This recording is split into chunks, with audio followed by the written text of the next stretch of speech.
मोक्षमार्गस्य नेतारं भेतारं कर्मभुवृतां ज्ञातारं विश्वतत्त्वानां वन्दे तद्गुणे लब्धे वन्दे तद्गुणे लब्धे वन्दे तद्गुणे लब्धे। जल पंच परमेश्वर भगवान की, देवदेव श्री अंशनाथ भगवान की, अंतिम शासनपति महावीर स्वामी भगवान की, जल परम पूज्य गुरुदेव श्री आदि सगर महावीर की विमल सरल सन्मति सागर जी महाराज की, जल परम पूज्य गुरुदेव श्री सुंदर सागर जी महाराज की, शाम निर्माणी माता की, समस्त आचार्य संघ की।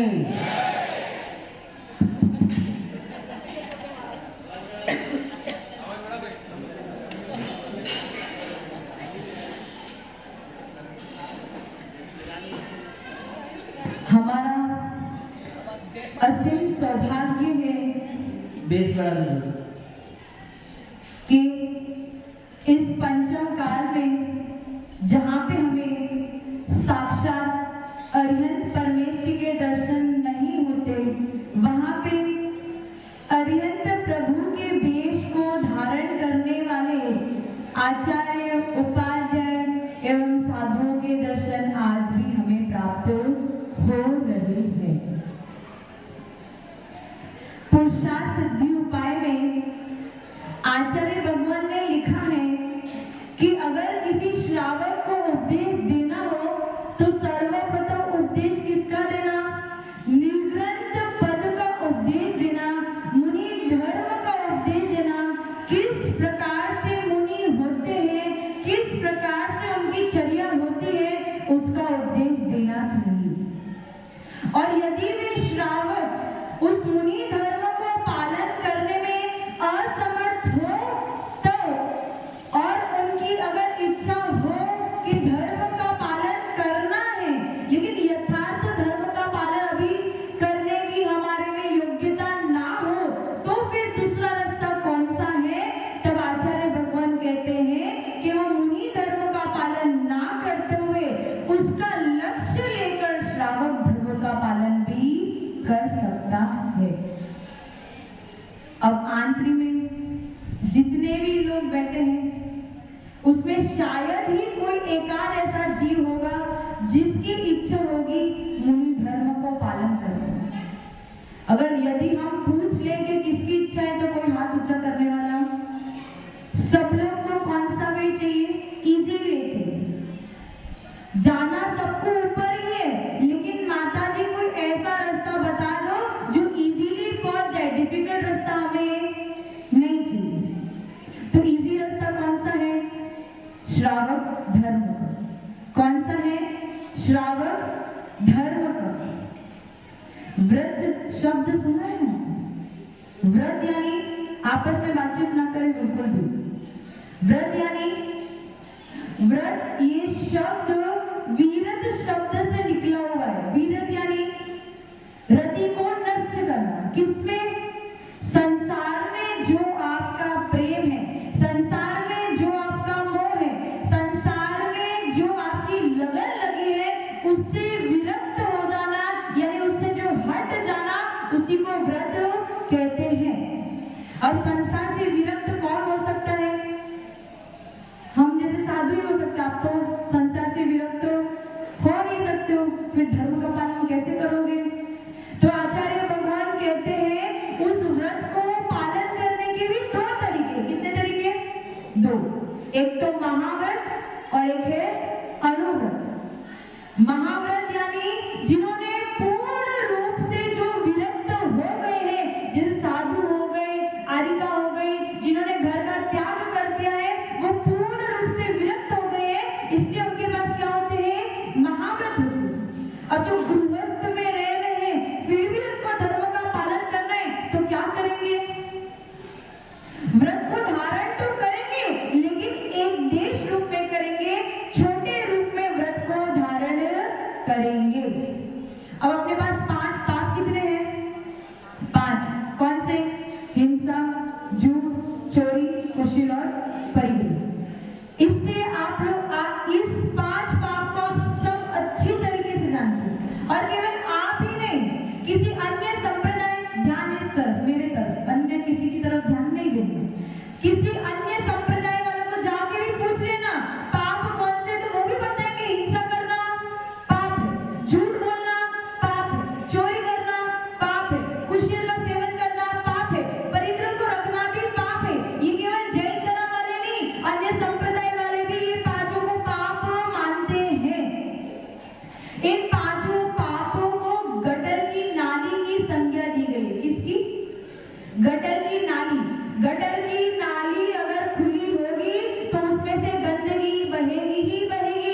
इसलिए 5 पापों को गटर की नाली की संज्ञा, नाली तो अच्छी भी हो सकती है, नदी भी अच्छी होती है ना, उसमें से अच्छा पानी भी बहता है, लेकिन गटर की नाली ये संज्ञा देने का कारण ही है कि ये 5 पाप कहीं पे भी चले जाओ सबके लिए ही खराब ही है, सेवन करने योग्य नहीं।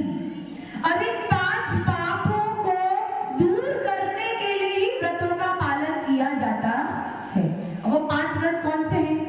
हिंसा से छूटने के लिए अहिंसा व्रत, झूठ से छूटने के लिए सत्य व्रत, चोरी से छूटने के लिए अचौर्य व्रत, कुशील का सेवन न करने के लिए ब्रह्मचर्य व्रत और परिग्रह को कम करने के लिए परिग्रह प्रमाण व्रत। जब इनको पूर्ण रूप से पालन किया जाता है तो उसे महाव्रत का नाम दिया जाता है, और जब छोटे आंशिक रूप में पालन किया जाता है तो उसे अनुव्रत का नाम दिया जाता है। अब आप लोग कौन सा पालन करोगे? महाव्रत करोगे या अनुव्रत करोगे? महाव्रत करोगे? महाव्रत करोगे? किसको महाव्रत करने हैं? जिनको महाव्रत करने हैं उनको घर बार कपड़े वगैरह सब छोड़ने पड़ेंगे, और अगर वो नहीं छूट रहे तो अभी महाव्रत का लक्ष्य लेके भी अनुव्रत का पालन कर सकते हो। तो उसमें सबसे पहला अनुव्रत कौन सा है? सबसे पहला पाप कौन सा है? अहिंसा पाप है, हिंसा पाप है, और उस पाप को छोड़ने के लिए व्रत कौन सा है? अहिंसा व्रत। और अपने जैन धर्म की सर्वप्रथम टैगलाइन कौन सी है? अहिंसा परमो धर्म की जय। बोलते सभी, लेकिन अहिंसा के बारे में कोई जानता इसीलिए नहीं जानता क्योंकि आपको यही नहीं पता कि हिंसा होती कैसे।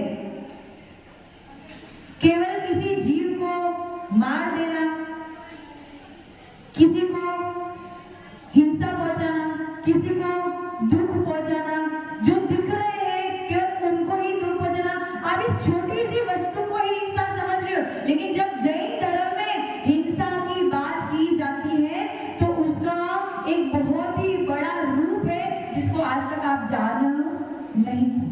और जब तक हिंसा को पूर्ण रूप से नहीं जानोगे तब तक हिंसा को छोड़ भी आपको पता ही नहीं है कि दुख के कारण क्या है, तो फिर इस कारण को नष्ट कैसे करोगे?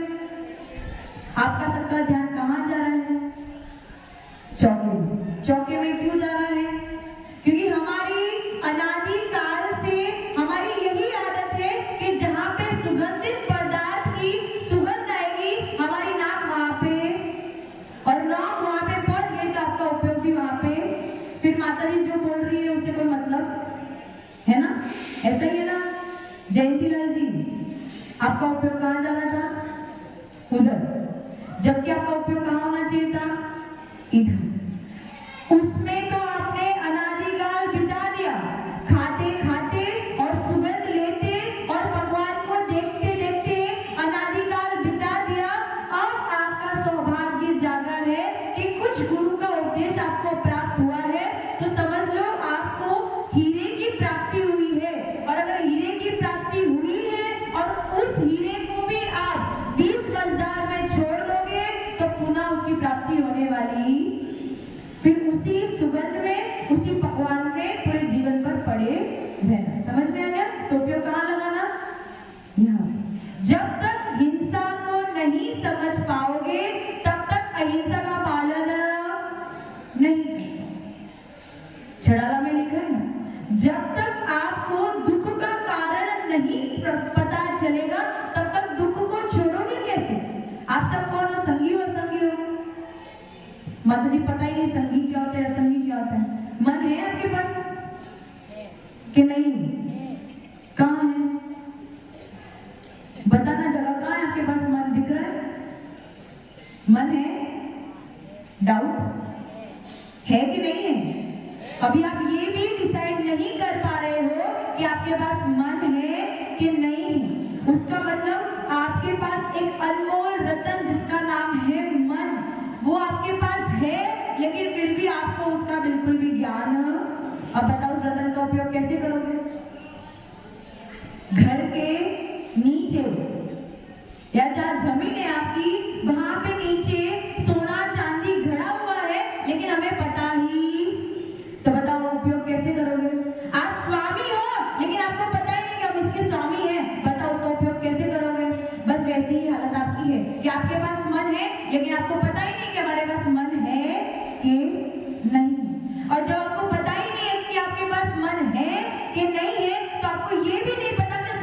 उपयोग कैसे करते हैं, मन का कार्य क्या है। अगर आपके पास मन है तो हम उसे कैसे अच्छी तरीके से उपयोग कर सकते हैं और कैसे बुरी तरीके से उपयोग कर सकते हैं, आपको पता ही नहीं है। तो बताओ जीवन में क्या करोगे? केवल वही करेंगे जो आपके बाप दादा ने किया। क्या किया? ये बस, उसके अलावा कुछ भी नहीं करेंगे। मन का काम है हित और अहित के बारे में विचार करना। आपके लिए हित क्या है और आपके लिए अहित क्या है, इसका विचार करने का काम किसका है? मन का। और एक बार आपके मन में ये विचार कर लिया कि ये हमारे लिए हितकारक है और ये हमारे लिए अहितकारक है, उसके बाद आप क्या करोगे? अहित को ग्रहण करोगे और हित को छोड़ दोगे, है ना? अहित को ग्रहण करोगे और हित को छोड़ दोगे, यही तो करेंगे। दादाजी क्या करेंगे? अहित को ग्रहण करेंगे और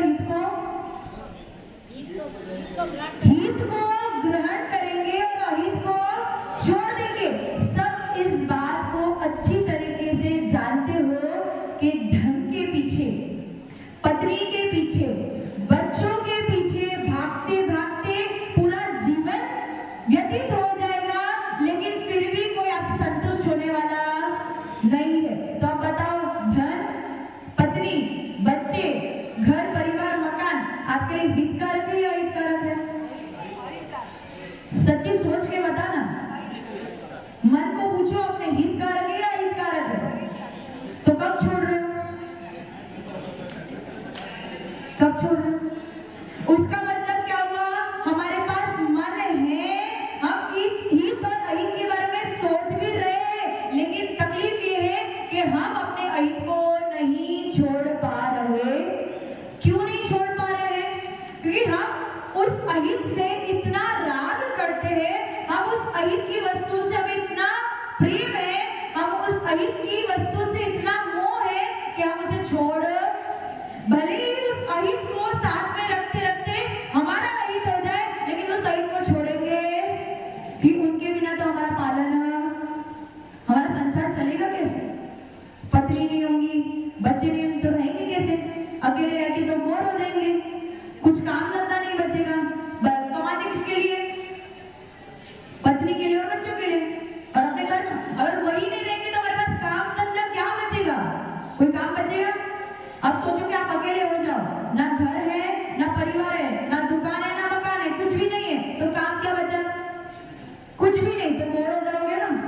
कुछ काम नहीं होगा तो बोर, कुछ काम करते रहोगे तो कुछ अच्छा लगेगा जीवन में, काम नहीं करेंगे तो बोर हो जाओगे। बस यही हमारी गलती है कि हमने केवल बाह्य काम को काम समझ लिया है, हम अपनी आत्मा को भूल चुके हैं। हम ये भूल चुके हैं कि अगर हमारी रिस्पॉन्सिबिलिटी उस अहित के प्रति है तो हमारी कुछ रिस्पॉन्सिबिलिटी इस हित के प्रति भी। देखो अभी भी ध्यान कहाँ जा रहा है? कहाँ जा रहा है? आदत ही हमारी वही है कि जहाँ पे कुछ सुगंधित पदार्थ की सुगंध आ नहीं गई कि तुरंत हमारा मन वहीं पे। और जिस दिन उस आदत को भूल जाओगे, उस आदत को तोड़ दोगे, तो आपका आत्मा का कल्याण हो जाएगा। बस करना क्या है? अपनी आदत को तोड़ना है, हित और अहित के बारे में विचार करना है। और एक बार आपने हित और अहित के बारे में विचार कर लिया तो उसके बाद क्या करना है? अहित को छोड़ना है। अहित को छोड़ने के लिए क्या करना पड़ेगा? अहित को छोड़ने के लिए उनके प्रति जो आपका राग बैठा है या प्रेम बैठा है उसे छोड़ तो पाओगे नहीं, कम करना। और कम करते करते करते करते अनुव्रत का पालन करते करते महाव्रत को ग्रहण करना है। करना है कि नहीं करना है? करना है कि नहीं करना है? करना है। माता जी कहाँ तक करना है? इस ग्राउंड में रह के सीमित रह के करना है। इस ग्राउंड से जैसे ही कदम बाहर रखेंगे तो हम आपका सारा उद्देश्य को भूल जाएंगे। बस हमारी सीमा हित और अहित के बारे में विचार करने की कहाँ तक? उस दरवाजे। राग को कम करने की सीमा कहाँ तक? उस दरवाजे। माता जी महाराज जी आज से तो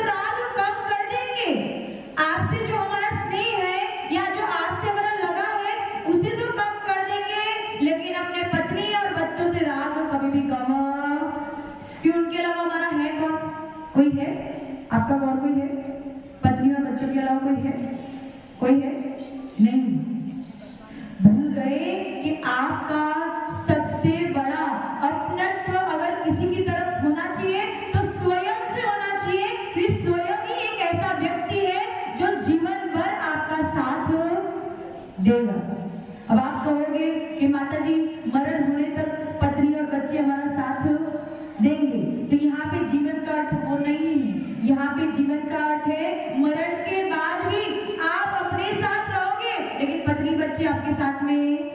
और जब पत्नी बच्चे आपके साथ में नहीं रहेंगे तो मकान दुकान आदि तो बहुत दूर की। जब शरीर ही आपके साथ में, ये शरीर जिसने आपका जीवन भर साथ दिया है, अगर वो शरीर ही आपका साथ छोड़ने वाला है, कब छोड़ेगा? कब छोड़ेगा? शरीर आपका साथ कब छोड़ेगा? अंतिम समय में ये शरीर आपका, जिस शरीर ने आपका हर समय, हर पल, हर क्षण, पूरे जीवन भर साथ दिया है, इस आयु में साथ दिया है, अंतिम समय में जब वही छूट जाना है तो साक्षात में जो हमसे अलग दिखने वाले, जो हमारा परिवार है, दुकान है, मकान है, धन दौलत है, वो तो बहुत दूर की बात है। सब जब जाओगे तो सबका सब यहीं पे धरा रह जाएगा और आपके साथ क्या जाएगा? केवल आपकी आत्मा जाएगी। अब आपने पूरे जीवन पर घटा मजदूरी किसके पीछे करी? किसके पीछे करी? दूसरों के पीछे, अपने पीछे करी क्या? और जाएगा कौन आपके साथ में? अब बताओ कितनी बड़ी मूर्खता है। जो अपना है उसको तो आपने कभी संभाला, और जो पर है उसके पीछे भागते भागते पूरा जीवन व्यतीत कर दिया और अपने जीवन को पूरी तरीके से गवा दिया। इसीलिए 5 पापों को समझो, 5 पापों से विरत हो, उसमें राग और मोह को कम करो, इस गृहस्थ अवस्था में अनुव्रत का पालन करो और अनुव्रत का पालन करते करते महाव्रत को ग्रहण करो और इसी प्रकार से आपका मोक्ष मार्ग प्रशस्त होगा। जय बोलो परम पूज्य अजय गुरुदेव जी सुंदर सागर जी महाराज की।